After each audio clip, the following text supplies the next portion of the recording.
Yo, what's good? It's Batman Mo back with Media. So let me get into it real quick.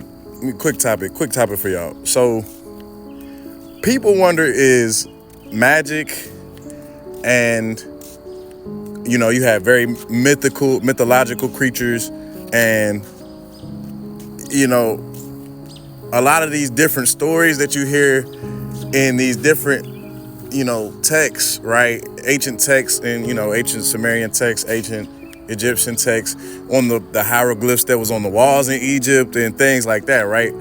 They think that it's just symbolism, right? Which it is symbolism, but they think it's just symbolism, right?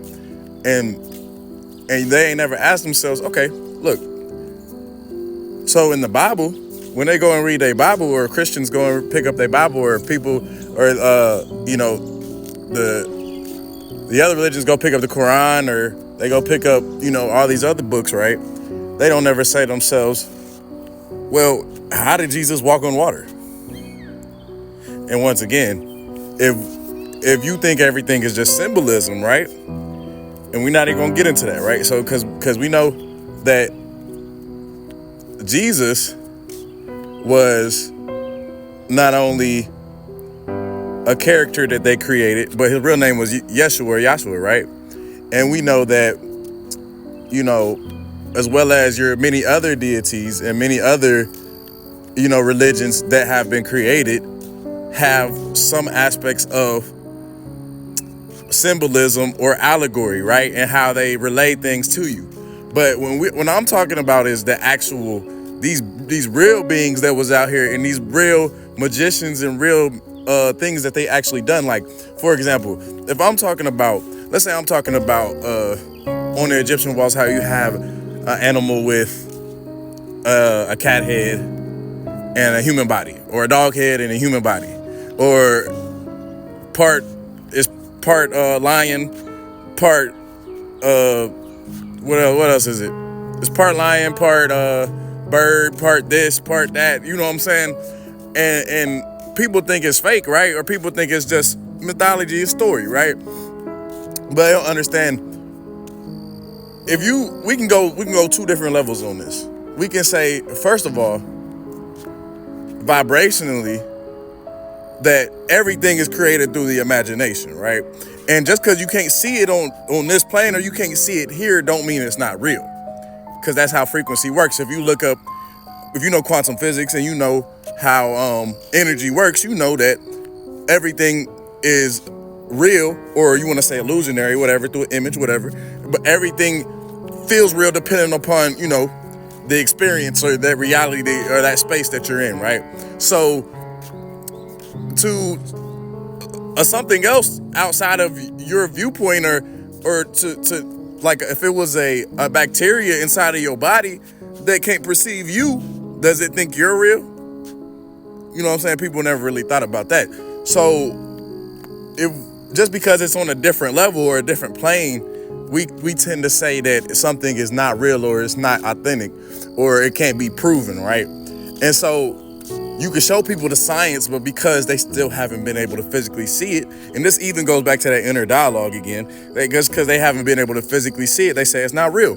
So once again, why is it that every culture has either some mythological animal, have some mythological being, because they were aliens? If you want me to be realistic, they're aliens, and they were genetically spliced, meaning you deal with gene splicing, you dealing with DNA, and you're dealing with how to merge certain chromosomes and different parts of DNA to get different mergers of animals. This is how you get ligers and many of your other funny ass looking animals, right? And so once you get that the human body, not the soul, but the human body is a product of gene splicing itself, then you realize that these beings did at one point in time, maybe not here and right at this moment, but because time is really now, but if you want to say past, so to speak, then not in this moment, then these beings back then did exist. And they existed on a plane where the vibration and everything was higher. It was higher dimensionally and dense wise, right? When we're talking about how dense something is, or how much mass something has.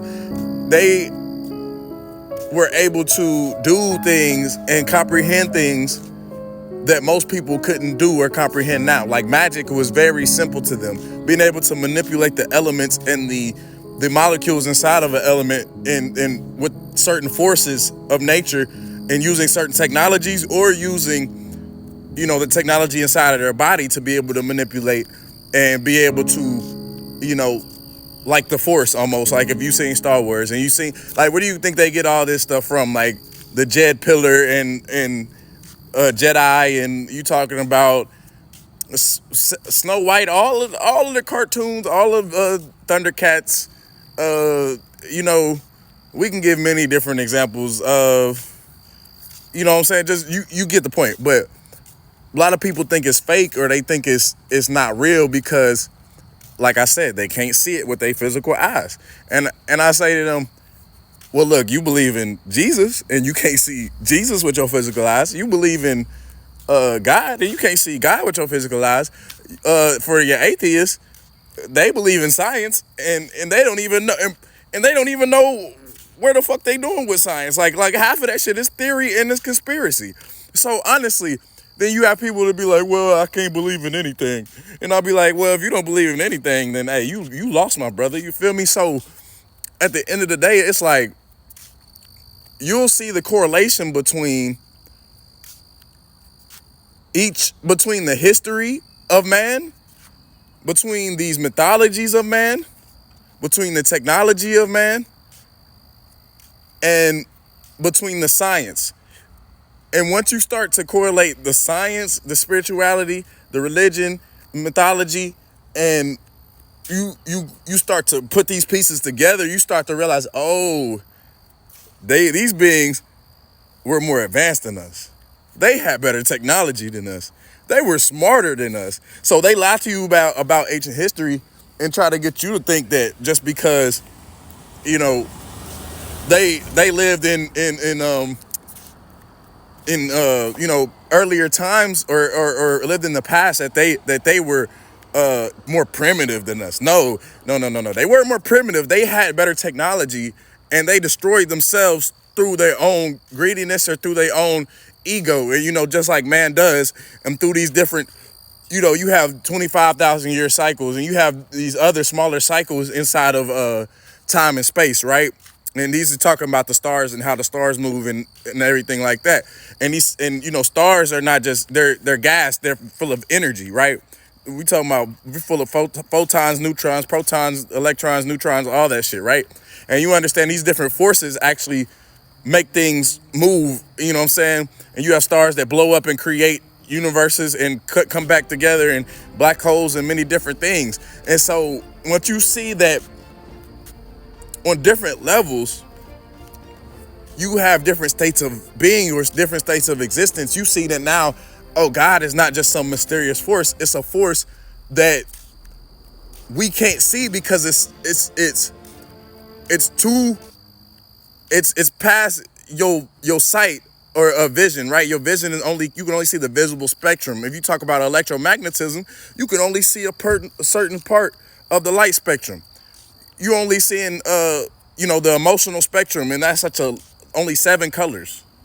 You feel what I'm saying? And this is why people always talk about, the third eye, and always talking about the pineal gland, and people always talking about, dreams they've had, where in dreams they've done this and had multiple lives, because it's all connected in that sense of vibration and frequency. So once we get how genetics work and we get how the DNA and everything else works, we start to see that we can start to do things beyond the normal, mundane physical body, right? And